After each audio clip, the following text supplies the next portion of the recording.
ଜୟ ଶ୍ରୀ ରାଧେ। କବିତାର ଶୀର୍ଷକ ପ୍ରକୃତିର ପ୍ରେମିକ। ଆଖି ପଲକରେ ତୁ ନାଚି ଯାଉ, ବିଷାଦୀ ମୋ ମନରୁ ବିଷାଦକୁ ଧୋଉ। ଝର ଝର ନାଦରେ ତୁ ବହି ଚାଲୁ, କେଜାଣି ତ ଆବିର୍ଭାବ ପ୍ରକୃତିରେ କେଉଁ କାଳୁ। ନୀରବ ପ୍ରକୃତି ସଶବ୍ଦ ଝର, ତୋର ଦୃଶ୍ୟ ମନମୁଗ୍ଧ କର। କୂଳ କୂଳ ଶବଦରେ ତୋ ନିରଝରେ, ମୁହିଁ ବସିଅଛି ତୋହରି କୋଳେ। ଶୀତଳ ଜଳ ନୁହେଁ ଅଟେ ବା ହିମ ସତେ, ତତେ ଛୁଇଁ ଦେଲେ ମୋ ରୋମ ଟାଙ୍ଗ କରି ଉଠେ। ରସମୟ ଝର, ନୀରବ ମାନବ ସଂସାର, ପ୍ରକୃତି ରୂପ ଦେଖି ମୁକ ଏ ଚାର। ରହିନାହିଁ ଓ ଭାବନା କିଛି, ସବୁ ତ ବହି ଯାଉଅଛି। ସଶବ୍ଦ ପ୍ରକୃତି ଭିତରେ ମୁଁ ନୀରବ ସାଜି ରହିଯାଉଅଛି। ହଜିଗଲା ସବୁ କଷ୍ଟ, ଭୁଲିଗଲି ମୁଁ ନିଜକୁ। ତୋ ପ୍ରେମରେ ହଜି ମୁଁ ଭୁଲିଗଲି ଆପଣାକୁ। ଝରଣାର ଝର ଝର ନାଦ, ସତେ ଅବା କହୁଛି ରାଧା ନାମ। ନିଶବ୍ଦ ପ୍ରକୃତି ଆଜି ସତେ କହୁଅଛି ରାଧା ରାଧା ମୋତେ। ଛାଡ଼ି ଯିବାକୁ ମନ ହେଉନାହିଁ, ସମୟ ମଧ୍ୟ ଅନୁମତି ଦେଉନାହିଁ।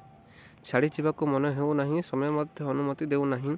ଝିଙ୍କାରୀର ଝିଁ ଝିଁ ତାନ, ବାନ୍ଧି ରଖେ ମୋ ବିଚଳିତ ମନ। ତୋ ରୂପରେ ପ୍ରକୃତି ମୁଁ ମୋହିତ। ମନେ ରଖ ଏ ପ୍ରକୃତି, ମୁଁ ନିତିନ ଭାବୁକ, ମୁଁ ନିତିନ ତୋ ଅଭିଶପ୍ତ ପ୍ରେମିକ।